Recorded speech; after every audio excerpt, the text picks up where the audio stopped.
Assalamualaikum warahmatullahi wabarakatuh. Halo, apa kabar? Guru hebat di seluruh Indonesia. Perkenalkan, nama saya Susanti Anggraeni, calon guru penggerak Angkatan 6 Kabupaten Majalengka, guru TK Budi Asih 3 Kecamatan Talaga. Izinkan saya untuk memaparkan hasil aksi nyata saya modul 1.4 Budaya Positif.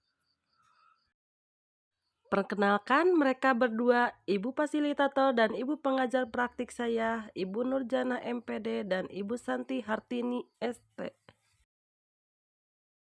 Rancangan tindakan aksi nyata. Latar belakang. Murid tidak akan suka peraturan karena selama ini jika mereka melakukan pelanggaran maka akan mendapat hukuman dan cenderung akan mempermalukan dirinya. Ada beberapa hal yang melatar belakangi dalam upaya penerapan budaya positif ini. Di antaranya adalah 1. Membangun budaya positif yang berpihak pada murid. 2. Dalam upaya meningkatkan mutu sekolah yang dapat dilihat dari budaya positif dari warga sekolah yang dikembangkan, mencakup kebiasaan hidup, etika kejujuran, kasih sayang, bertanggung jawab, peduli lingkungan. 3. Membangun budaya positif di sekolah dengan menjalin hubungan antara kepala sekolah, guru, dan semua warga sekolah lainnya dengan baik dan penuh tanggung jawab.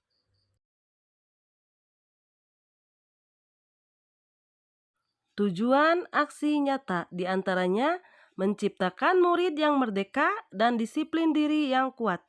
Kedua, menumbuhkan budaya positif di sekolah dengan meyakini nilai-nilai kebajikan universal. Ketiga, agar setiap guru memahami posisinya dalam hal posisi kontrol terhadap budaya positif yang akan diterapkan pada anak untuk penerapan disiplin positif di kelas. Tolak ukur. Di antaranya, terbentuknya keyakinan kelas melalui kegiatan kesepakatan kelas yang dilakukan oleh guru kelas dan murid.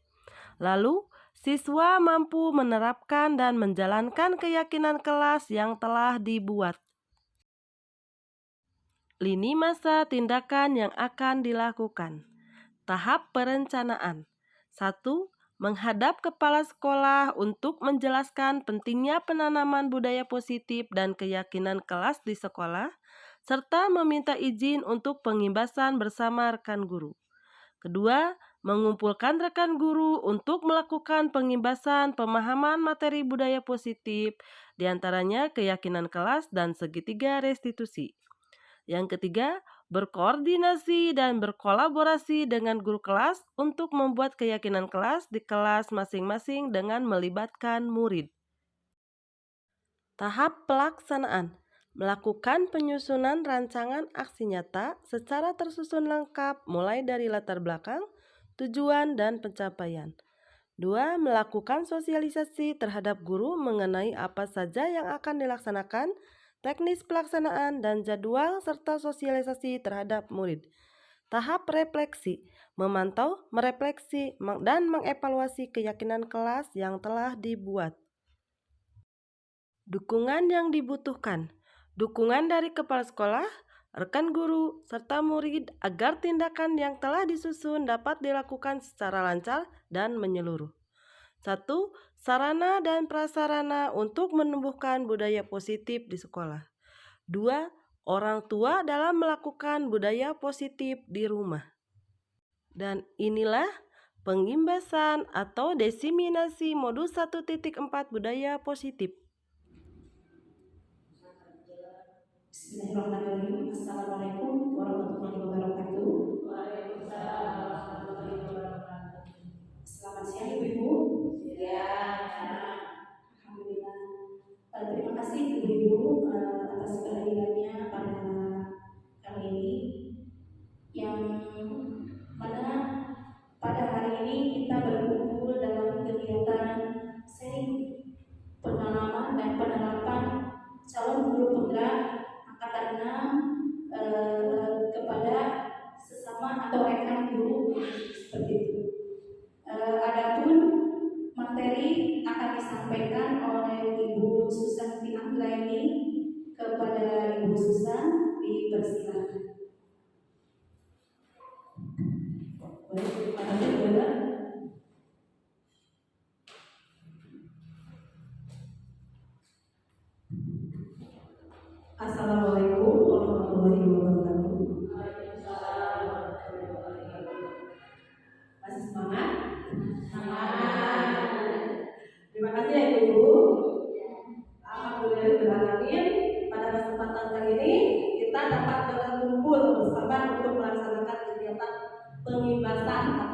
desiminasi yang akan saya laksanakan. Sebelumnya kita sampaikan salawat dan salam kepada junjungan kita Nabi Muhammad SAW yang kita nantikan syafaatnya di yaumul akhir. Amin. Amin ya rabbal alamin. Langsung saja kegiatan hari ini. Ibu-ibu, terima kasih untuk kehadirannya. Pertama-tama saya sampaikan tujuan kegiatan ini, yaitu merupakan salah satu tugas akhir saya aksi nyata di modul 1.4 untuk mengikuti kegiatan pendidikan guru calon penggerak. Di sini saya sudah menyelesaikan satu modul, yaitu dari modul 1.1, 1.2, 1.3 sampai 1.4. 1.1 itu tentang pemikiran KHD, yang kedua itu modul 1.2 itu tentang nilai dan peran guru penggerak, yang ketiga itu 1.3 visi guru penggerak, dan yang terakhir sekarang penutup modul 1 itu 1.4 yaitu budaya positif. Saya ditugaskan untuk melakukan desiminasi ini atau penjelasan ini tentang apa yang saya sudah pelajari dari modul ini, penerapannya, menyebarkan pemahaman dan pengalaman penerapan budaya positif.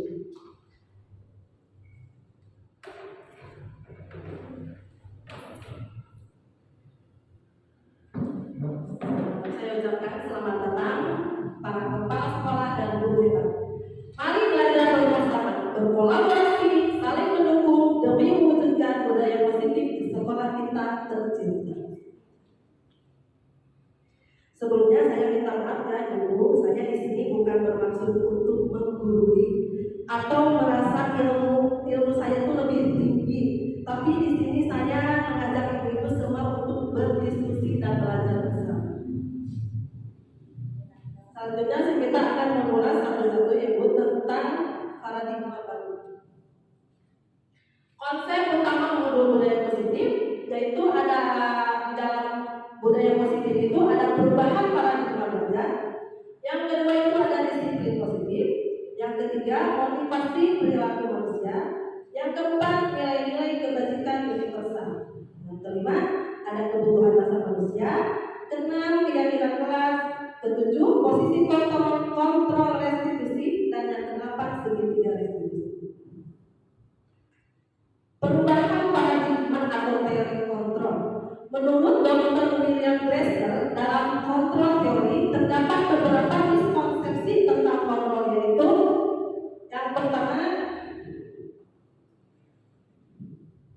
ilusi guru mengontrol murid. Ilusi guru mengontrol murid itu artinya semua perilaku yang mempunyai tujuan, bahkan untuk yang tidak disukai, untuk itu pada dasarnya guru tidak dapat memaksa pada posisi dia. Yang kedua, ilusi bahwa kritik dan membuat orang merasa bersalah dapat menguatkan karakter.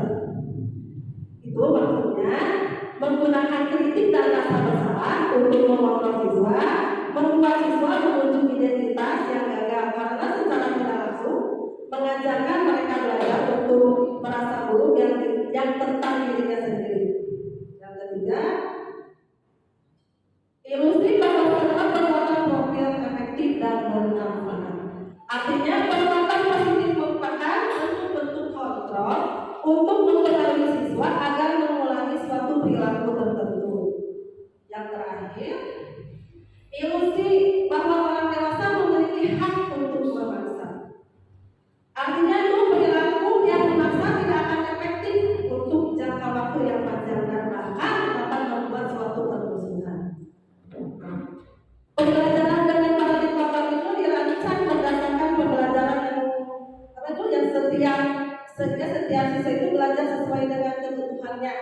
Tahap perkembangannya untuk mewujudkan profil pelajar Pancasila yang sedang dikembang-kembangkan sekarang, mewujudkan profil pelajar Pancasila. Disiplin positif.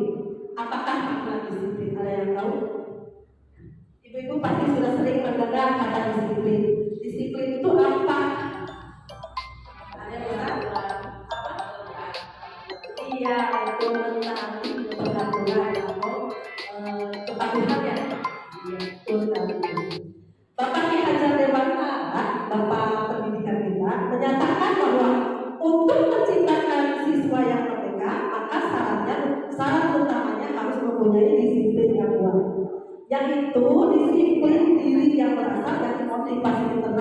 dari dalam diri sendiri, bukan dari eksternal ya, bukan dari orang lain. Kalau menurut pakar,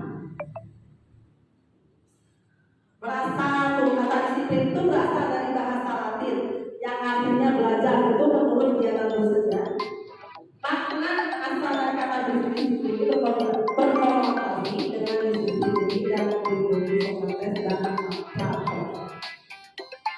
Disiplin diri membuat orang menggali potensinya menuju sebuah tujuan apa yang dia hargai. Nah, dalam budaya kita itu, namun dalam bahasa budaya kita, makna kata disiplin itu telah berubah menjadi sesuatu yang dilakukan seseorang pada orang lain untuk mendapatkan kepatuhan. Tadi yang kedua kata guru tadi, turut patuh. Kecenderungan umumnya adalah menghubungkan kata disiplin dengan ketidaknyamanan, bukan dengan apa yang kita hargai atau pencapaian suatu tujuan dunia. Jadi disiplin itu harus datang dari diri sendiri, bukan karena pengen mendapat penghargaan apa gitu ya. Terus selanjutnya, motivasi perilaku manusia. Motivasi itu merupakan dorongan yang timbul pada diri seseorang secara sadar atau tidak sadar untuk melakukan suatu tindakan dengan tujuan tertentu. Misalnya itu menghindari ketidaknyamanan dan hukuman. Murid melakukan disiplin diri karena ia takut dihukum. Ini merupakan motivasi apa? Ekstrinsik apa intrinsik?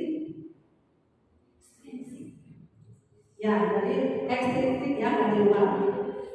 Yang kedua itu mendapatkan imbalan atau penghargaan dari orang lain. Murid melakukan disiplin diri karena ia ingin mendapatkan imbalan. Itu motivasi ekstrinsik apa intrinsik? Ekstrinsik apa intrinsik? Mendapatkan imbalan atau penghargaan dari orang lain. Ya, betul. Kalau menghargai nilai-nilai kebajikan dari diri sendiri, murid melakukan disiplin diri itu karena kesadarannya sadar sendiri akan nilai-nilai kebajikannya. Itu merupakan apa? Motivasi apa? Intrinsik apa ekstrinsik? Intrinsik.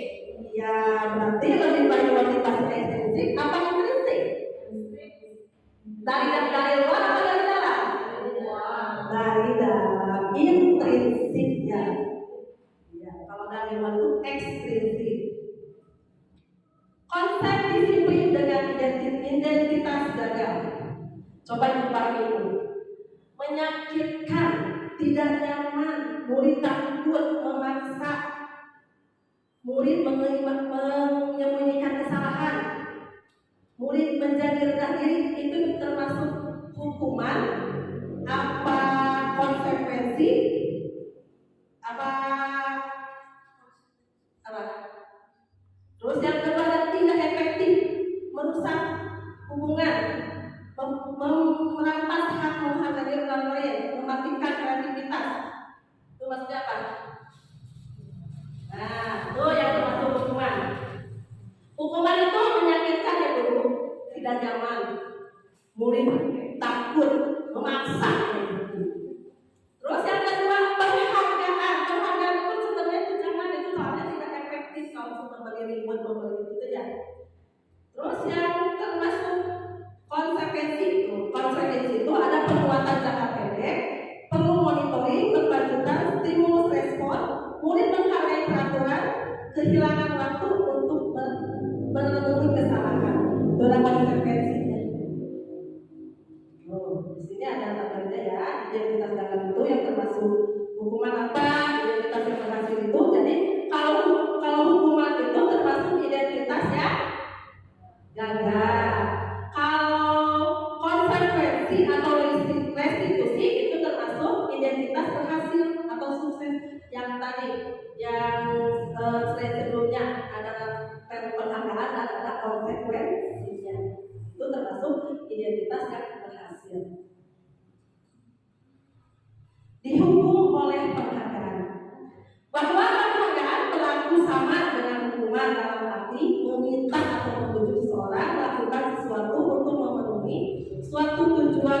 terbentuk dari orang yang meminta atau menuju. Dorongannya eksternal dan ada faktor ketergantungan.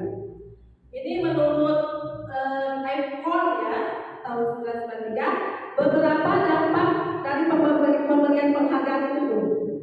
Penghargaan berpengaruh jangka pendek dan jangka panjang, penghargaan menghukum, penghargaan mengurangi ketepatan, penghargaan tidak efektif, penghargaan merusak hubungan, penghargaan menurunkan kualitas, penghargaan mematikan kreativitas, penghargaan mengurangi motivasi intrinsik.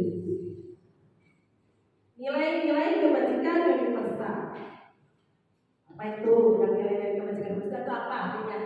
Yang tahu? Iya, nilai-nilai kebajikan adalah sifat-sifat positif yang merupakan tujuan mulia yang ingin dicapai setiap individu. Nilai-nilai tersebut bersifat universal dan lintas bahasa, suku, agama maupun latar belakang. Setiap perilaku atau perbuatan memiliki suatu tujuan itu yang menurut Dr. William Fraser pada teori kontrol itu ya, yang tadi dibahas pada slide sebelumnya. Dengan mengaitkan nilai-nilai kebajikan yang diyakini seseorang, maka motivasi intrinsiknya akan terbangun sehingga menggerakkan motivasi dari dalam untuk mendapatkan tujuan yang mulia yang diinginkan. Itu kalau menurut Diana Gosen ya. Nilai-nilai kebajikan yang ingin dicapai oleh setiap anak Indonesia itu kita kenal dengan profil pelajar Pancasila. Ada yang bisa menyebutkan apa itu profil pelajar Pancasila? Apa saja elemen-elemen yang termasuk profil pelajar Pancasila?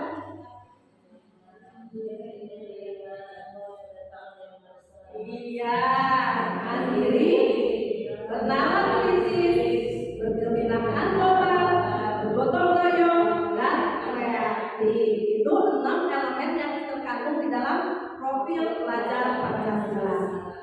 Kalau semua elemen ini tercapai dan bisa diterapkan, insya Allah akan mewujudkan merdeka belajar. Kebutuhan dasar manusia ada apa saja? Yang pertama, kebutuhan bertahan hidup.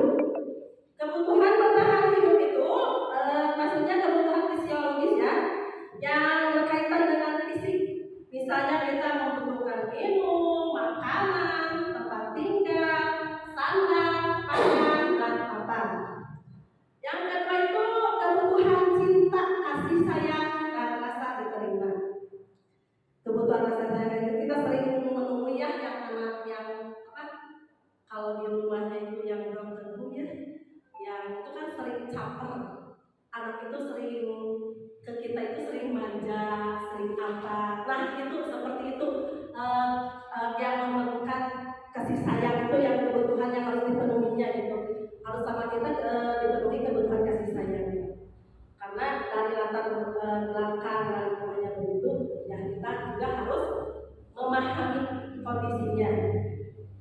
Yang kedua itu kebutuhan penguasaan, di mana kita yang sebagai manusia atau kita melihat siswa kita itu seringkali melihat anak yang ingin berkuasa. Seringkali ibu melihat anak-anak kita yang kalau di TK ada yang saya ini saya rajanya. Kalau lihat-lihat kalau di dalam bermain ya lagi istirahat, saya juga suka melihat itu. Ada yang seorang yang mendominasi pengen jadi pemimpin, pengen jadi penguasa. Yang ketiga itu kebebasan. Kebutuhan kebebasan. Kebutuhan kebebasan di sini diartikan bahwa siswa ingin bebas merdeka tanpa ada peraturan. Nah, jadi kita itu dalam belajar itu kalau anak pingin A, terus kita harus beta. Kita jangan memaksa, harus dibebaskan. Turutin aja keinginan anak. Ya, kita jangan terlalu memaksa. Yang terakhir, yang kelima itu kebutuhan kesenangan. Siswanya ingin bersenang-senang. Kalau sudah bebas pasti anak itu bersenang-senang. Jadi dalam belajarnya juga nyaman. Terus materi yang keenam itu ada keyakinan keras. Keyakinan merupakan nilai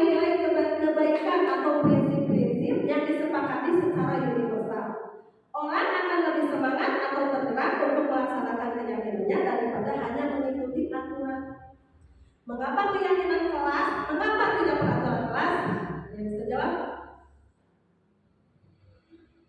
Sebenarnya keyakinan kelas sama peraturan kelas itu sama ya.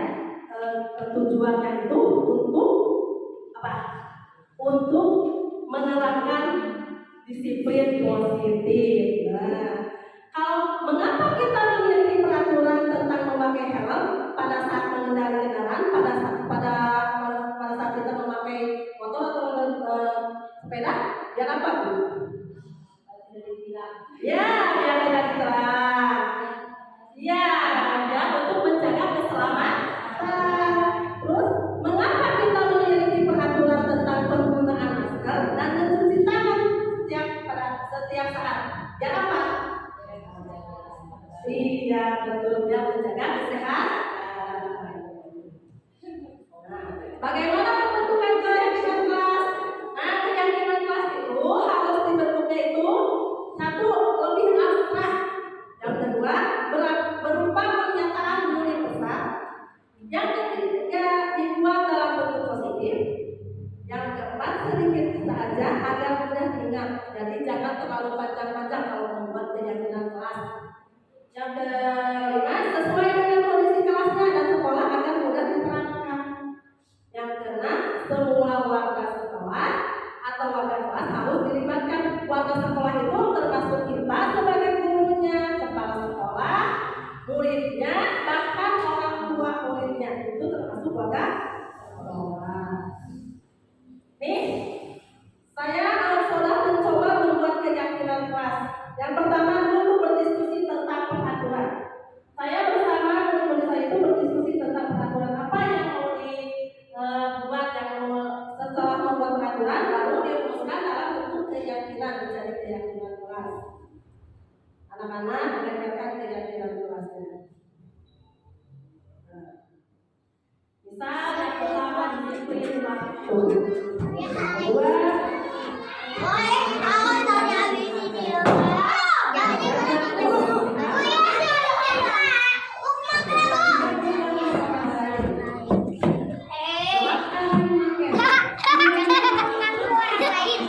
belajar dengan fokus. terakhir belajar dengan penuh semangat, percaya diri dan fokus.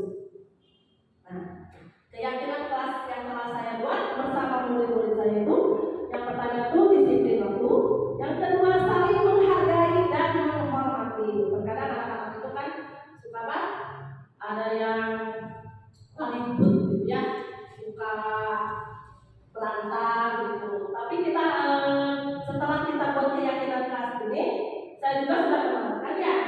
Jadi kalau ada anak-anak yang ribut gitu, siapa nih yang melanggar keyakinan ini?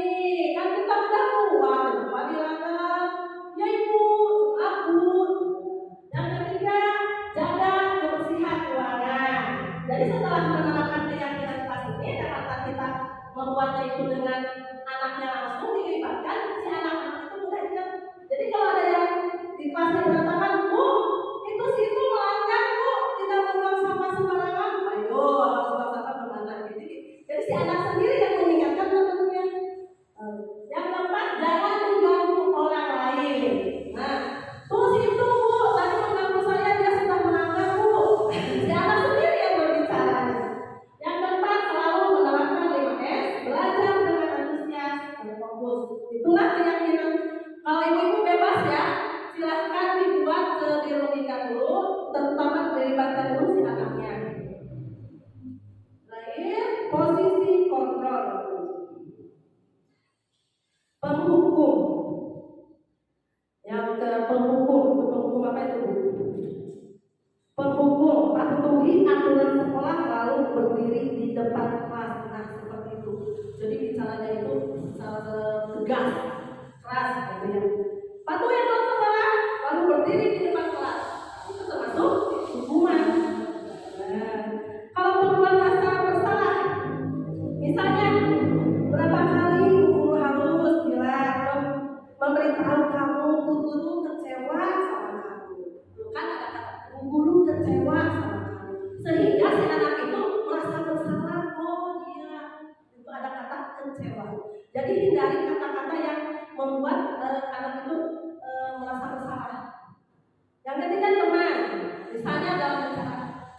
Ayolah yang tertib, buat guru bangga. Kali ini apa yang apa kamu yang salah? Apa yang kamu buat salah? Jadi kita itu sebagai teman, ke anak itu sebagai teman. Jadi jadikan anak itu teman. Kalau keempat, pemantau itu seperti kamu sudah melanggar apa peraturan dan konsekuensinya. Jadi dipantau. Yang terakhir manajer. Manajer itu misalnya bicaranya dengan lemah lembut, gitu ya. Misalnya apakah kamu tahu kesalahannya? Kira-kira bagaimana kamu akan memperbaiki kesalahan ini? Nah, setelah melihat 5 posisi kontrol ini, di sekolah ibu ada yang merasa sebagai penghukum nggak? Tidak mungkin ya kalau menghukum. Jadi posisi kita itu, posisi kontrol kita itu sebagai apa? Kalau yang sudah dirasain ibu-ibu di sekolah, kalau anak yang berbuat salah, kalau yang melanggar, rata-rata kita itu memilihnya itu sebagai manajer ya, karena kita itu ke anak itu kalau guru TK itu lembut, penyayang, penyabar. Jadi posisi kontrol kita itu adalah itu sebagai manajer. Segitiga restitusi. Konsep disiplin dengan pendekatan segitiga restitusi adalah sebuah cara menanamkan disiplin positif pada anak. Nah, kalau ada yang berbuat salah itu kita bisa selesaikan dengan segitiga restitusi ini. Yang pertama, menstabilkan identitas. Yang kedua, memvalidasi tindakan yang salah. Yang ketiga, menanyakan tindakan. Jadi kita kita apa kesalahannya. Terus yang kedua, validasi tindakan. Kenapa dia itu berbuat? Apa alasannya dia berbuat salah? Apa alasannya dia melakukan itu? Terus yang ketiga, menanyakan keyakinan. Misalnya kan kita udah membuat keyakinan, apa yang sudah kamu langgar? Pengertian restitusi ya. Restitusi adalah sebuah proses menciptakan kondisi bagi murid untuk memperbaiki kesalahan mereka sehingga mereka bisa kembali pada kelompok mereka dengan karakter yang lebih kuat. Ciri-ciri restitusi itu bukan menerus kesalahan, tetapi belajar dari kesalahan. Yang kedua, memperbaiki hubungan. Yang keempat, tawaran, bukan paksaan. Yang kelima, mencari kebutuhan dasar yang mendasari tindakan. Yang terakhir, fokus pada karakter bukan tindakan. Jadi untuk menguatkan dan fokus pada solusinya.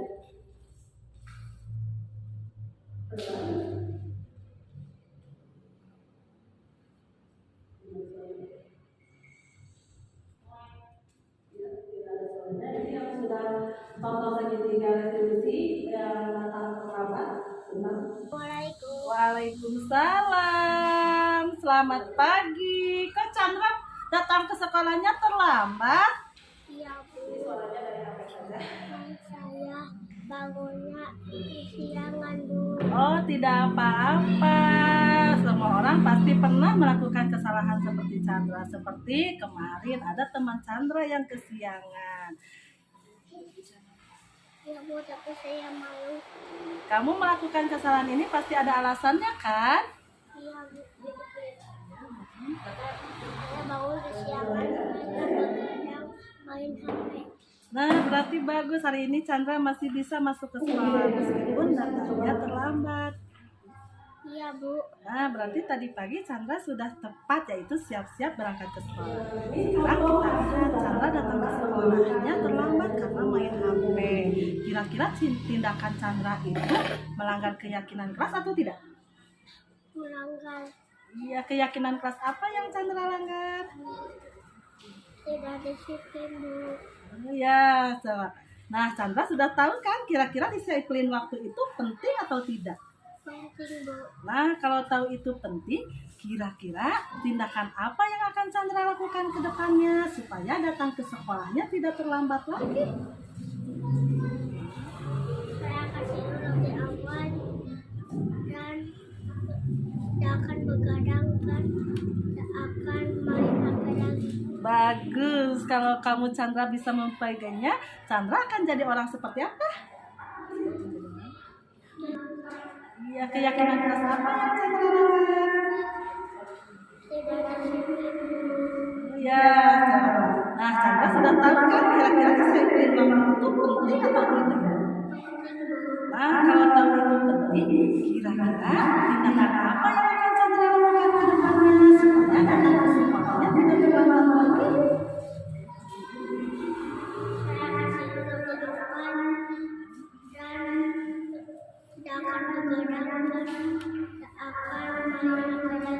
Bagus, kalau kamu Chandra bisa mempegangnya, Chandra akan jadi orang seperti apa?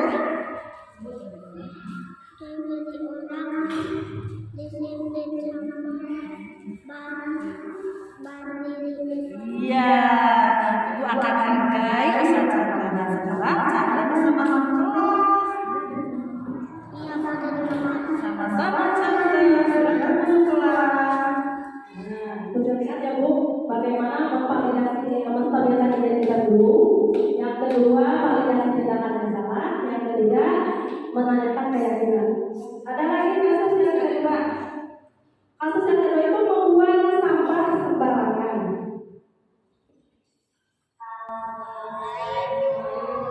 Waalaikumsalam, Khadijah, silakan masuk. Khadijah, tahu nggak Khadijah kenapa dipanggil di sini? Ya, tadi di kelas aku lihat banyak sampah berserakan. Itu siapa yang membuangnya? Coba Khadijah, apakah dengan membuang sampah sembarangan, Khadijah sudah menjaga kebersihan belum? Iya, betul sekali.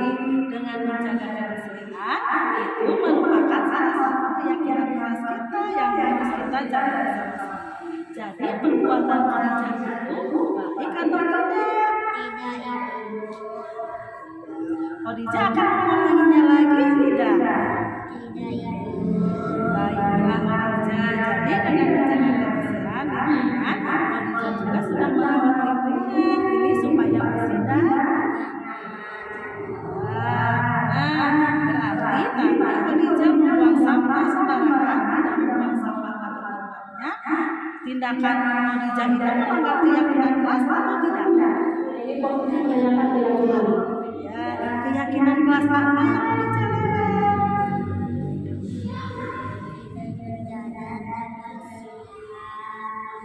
Nah, Khadijah sudah tahu kira-kira menjaga kebersihan itu penting atau tidak buat Khadijah?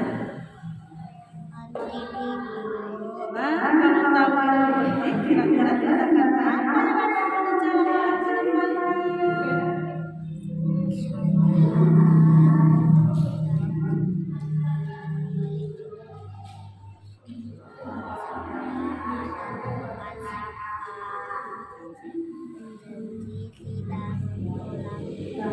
Bisa dipahami Bu? Kalau Khadijah bisa memperhatikan, Khadijah akan jadi orang seperti apa? Saya harap setelah dari diskriminasi ini, setelah pembahasan ini, Ibu juga bisa menerapkan setelah itu ya. Cara apa itu diskriminasi? Bagaimana cara menyelesaikan kasus kalau ada kasus di sekolah kita itu? Berikanlah dulu itu.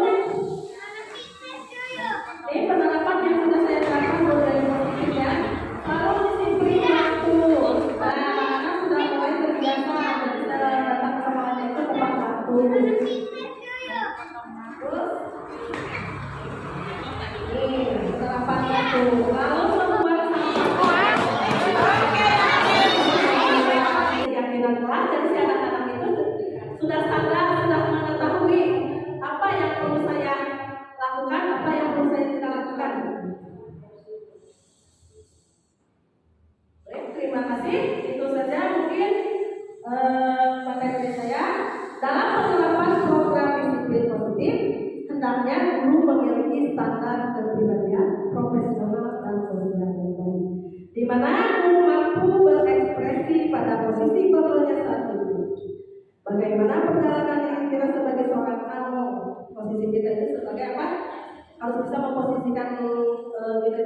posisi manajer seperti Among ya, yang menuntun muridnya sesuai pemikiran ada itu, menuntun anak sesuai kodratnya untuk mencapai keselamatan dan kebahagiaan sedikit dunia. Baik Bu, terima kasih. Apabila yang mau bertanya, kami persilakan. Terima kasih Bu Susan atas pemaparan materinya yang begitu lugas ya. Kita mendapatkan pemahaman yang baru tentang apa itu budaya positif. Untuk selanjutnya silakan ibu-ibu, saya memberi kesempatan untuk bertanya. Ya silakan Ibu.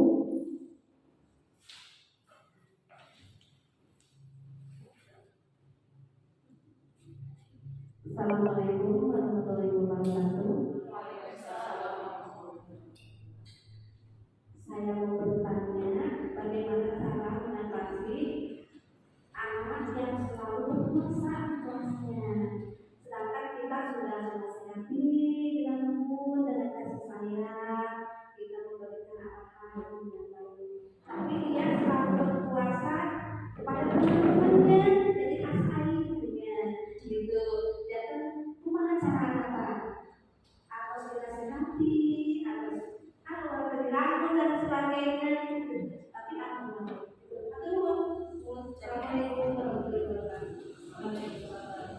Terima kasih Bu atas pertanyaannya.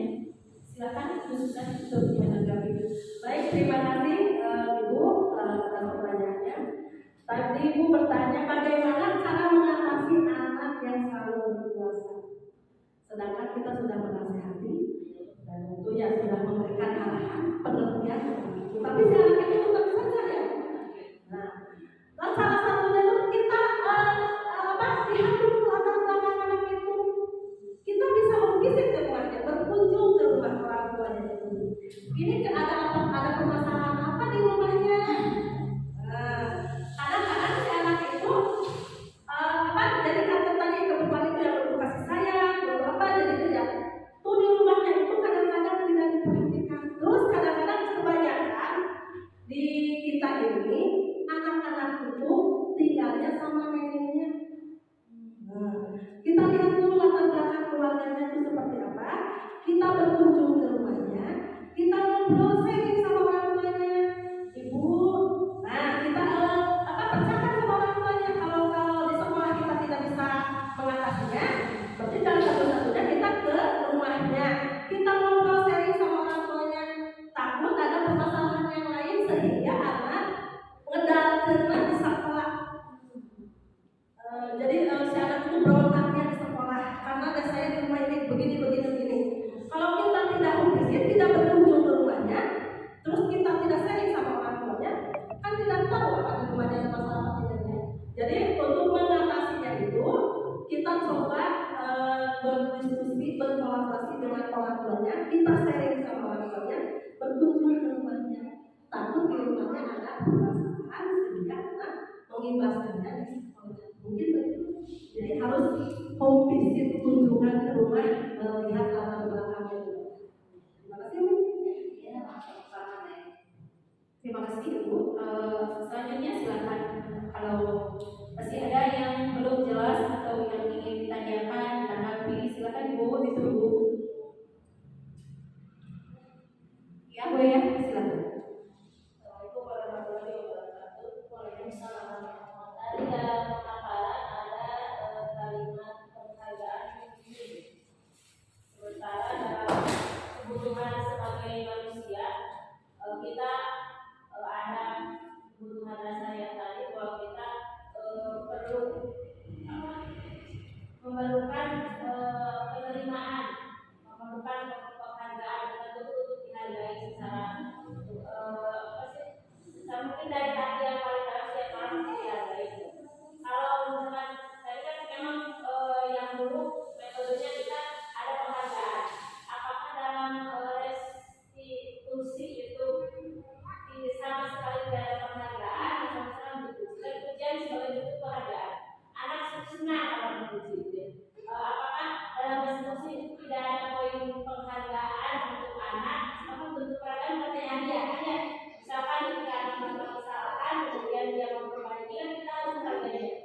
Baik, terima kasih Bu ya. Maksud penghargaan di sini itu ya kita jangan sekali-kali memberi reward ke teman. Ayo siapa yang bisa misalnya bisa mengenal atau bermain ini, ibu akan kasih hadiah permen. Nah, itu sudah nggak boleh, nggak boleh jadi jangan berbentuk materi atau apapun penghargaan di sini. Jadi penghargaan di sini itu bentuknya motivasi. Jadi kita harus memberikan penghargaan itu dengan motivasi kita. Jadi harus dikasih contoh dulu sama kitanya. Jadi si anak itu melihat motivasi dari diri kita. Jadi jangan dikasih hadiah, ya, jangan dikasih reward. Ayo yang bisa ini, ibu kasih bintang ini, ibu kasih ini, itu jangan ada seperti itu. Jadi penghargaan di sini itu berbentuknya motivasi yang anak bisa berubah. Mungkin begitu saja Bu ya. Terima kasih. Ya, terima kasih atas audiensinya yang begitu ini ya, menarik. Apakah sudah cukup Ibu-ibu? Terima kasih atas perhatiannya. Silakan Bu Susan, kalau ada kalimat penutup atau kesimpulan. Ya, baik, terima kasih ya Ibu. Alhamdulillah. Semoga dengan pembebasan ini Ibu bisa menerapkan budaya positif di sekolahnya masing-masing. Semoga sesi belajar kita kali ini membawa manfaat sehingga dapat mewujudkan pelajar berprofil Pancasila. Salam merdeka belajar. Wabillahi taufiq wal hidayah. Wassalamualaikum warahmatullahi wabarakatuh. Terima kasih Ibu-ibu, saya ucapkan terima kasih atas perhatiannya. Demikian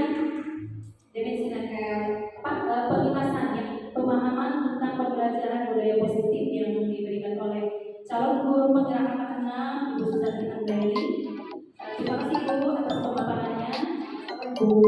Saya tutup dengan bacaan kita bersama-sama. Semoga apa yang kita pelajari hari ini bermanfaat bagi kita semua, mengingat dapat kita terapkan di sekolah kita masing-masing. Assalamualaikum warahmatullahi wabarakatuh.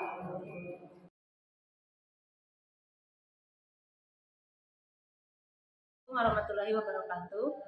Saya Yayah Nurhayati dari TK An-Nur. Hari ini sudah mengikuti pengimbasan materi CGP yaitu budaya positif yang disampaikan oleh Ibu Susanti Anggraini SPD. Banyak materi, beliau menyampaikan materi dengan jelas dan lugas, disertai dengan contoh-contoh penanganan masalah-masalah yang terjadi pada anak selama di sekolah.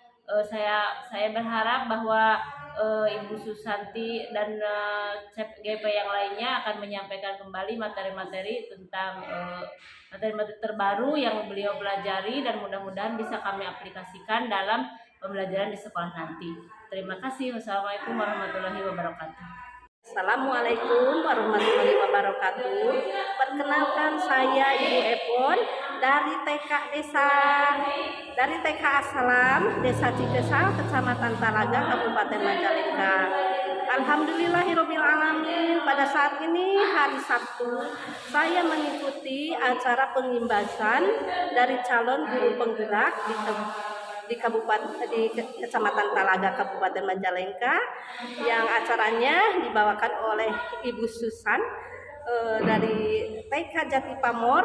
Alhamdulillah sangat baik dan bermanfaat sekali ilmu pengetahuannya. Insya Allah akan saya terapkan di TK Assalam Desa Cikesal.